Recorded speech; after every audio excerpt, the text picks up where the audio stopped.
Dennis Munson Jr. made his debut as an amateur kickboxer at Milwaukee's historic Eagles Club on a Friday night in March 2014. It would be his last fight. The bout was one of 15 on the card that night, all under the auspices of Roufusport, the city's leading gym and the area's only major promoter of kickboxing and mixed martial arts. In Wisconsin, kickboxing is unregulated, but those who oversaw the fight all have a long history in the sport. The referee was Al Wiggers, with nearly 4 decades of experience, much of it working at Roufusport events. The ringside doctor was Carlos Feliciano, who has a degree in emergency medicine and is medical director at a testosterone clinic. He works out at Roufusport. In Munson's corner was Scott Cushman, a veteran coach and top striking instructor at Roufusport, and Joe Nichols, his day-to-day coach on the kickboxing team. Munson started out fast, but faded and collapsed at the end. Officials running the bout said Munson just looked tired. But a dozen independent experts who reviewed this tape said the referee, doctor, and cornermen all missed key moments when they should have intervened to help Munson.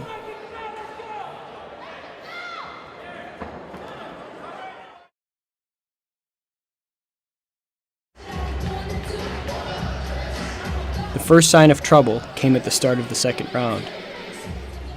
Munson staggers slightly as he stands up in his corner and steps to the middle of the ring. Experts call this a gait disturbance, something ringside doctors, referees, and others are trained to look for as evidence of a changing condition. He looks fatigued coming out already. So he takes a jab, he takes a leg kick, okay, and then there's, I guess, a timeout for a groin kick right there. You see the ref breaks it from what I presume he thought was a groin kick, and then he turns away. The ref turns away, but the African-American kid stumbles. He doesn't have his feet under him at that point. That's not exhaustion. That's lack of coordination.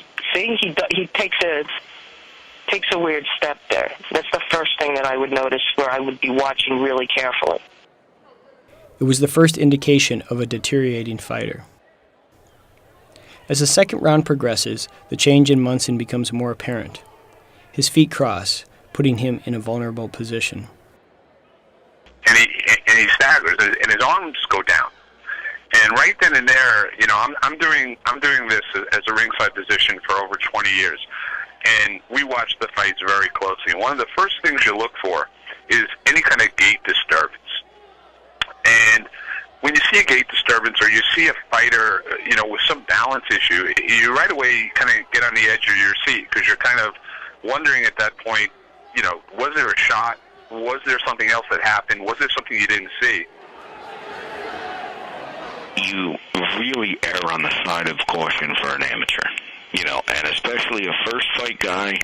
I'm telling my referees, hey, this is the guy's first fight. I'd rather they get upset with my referee, and then I'll take the heat off the referee and say that the commission ordered it, or if the doctor stop it and say, well, that's the way we did it. I'd rather stop it too soon than too late in an amateur fight.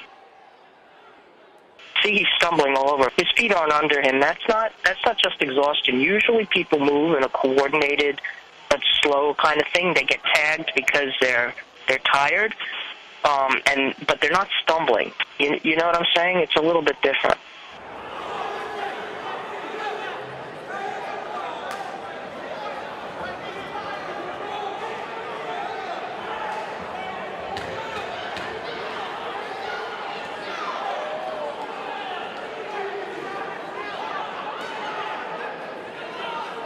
At the end of round 2, Munson staggers back to his corner. The ref again turns his back. As the kid goes back and he crosses his feet again, he kind of staggers back to the ring, and at that point, I definitely would be in there for an eval. The doctor, Feliciano, looks into Munson's corner, then to the other corner. I would be shocked from what I did see if that fight occurred in New Jersey and the ringside physician didn't enter the ring after round 2. He then picks up his cell phone, taking his eyes off the fighters for about 20 seconds, at a time when experts say he should be watching them closely. I would also have admonished the referee for not going to check on both corners in between rounds. Munson sags as he sits on the stool. His coach, Cushman, pushes up his head and shoulders repeatedly, but neither the doctor nor the referee check on Munson's condition. As Munson stands for the third round, Cushman catches him and helps prop him up. It appears the referee and doctor see this, but do nothing. In the third round, experts say the warning signs are even more clear.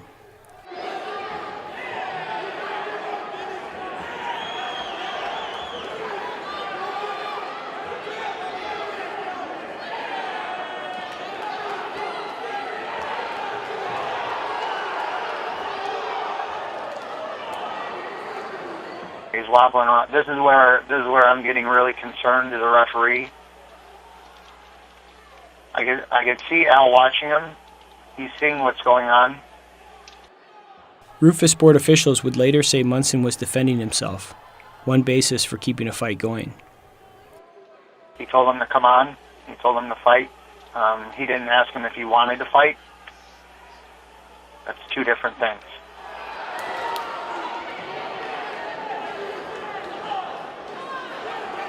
Yeah, he's really rubbery here. This is where Al would need to step in, maybe even do a standing 8 count. Ask him a couple questions. At this point, he's just watching him. Communication for a referee is very important. The referee has got to recognize that. Why is he in the ring if he's not there to protect the health and safety of the fighter? And what was so disturbing is not only didn't he notice it, not only did it progress throughout that second round, not only did he stagger to his corner between the second and third round, he could barely come out that third round. If you see a guy stumble like that, like he's holding on to the ropes, he takes 2 unsteady steps. Yeah, I don't know. I'm not liking it. Especially with young athletes.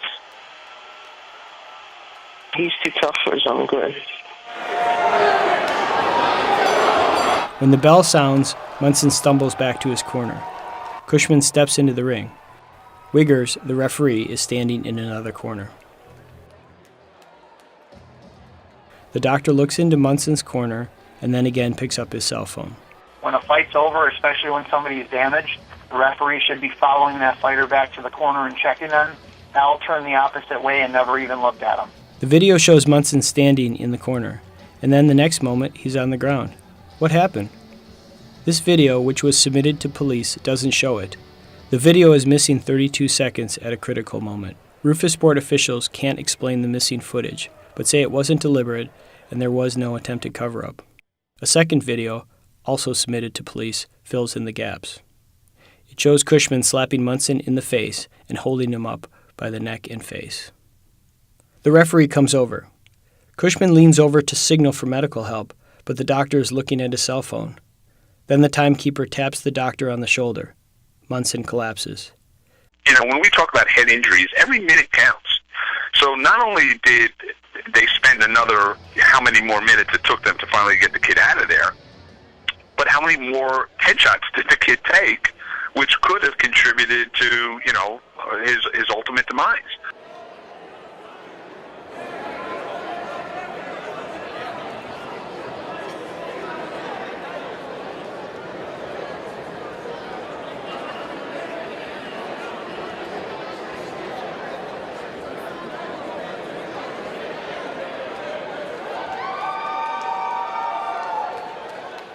The doctor never enters the ring. Instead, Munson is rolled out of the ring and moved to a chair. The ambulance crew wants to give oxygen, but the doctor says none is needed. Just prop him up. So you mean the guy fell to the ground and the doctor's still standing there in the corner? Wow. At this point, I would have had all of my doctors in there. We would have been supporting his neck. We would have had the paramedics come in. At that point, they would have started him on oxygen. We would have put a neck collar on him. We would have put him on a backboard. If need be, start an IV and basically get him out. So, and all the time, like, he's still sitting there and these guy's down, and he's kind of rolling him out. That's not how it works. It was the first of many delays in getting Munson care.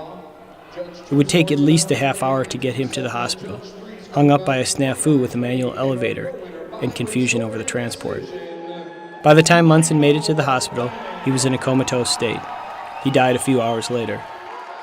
The medical examiner found he died of complications from head trauma.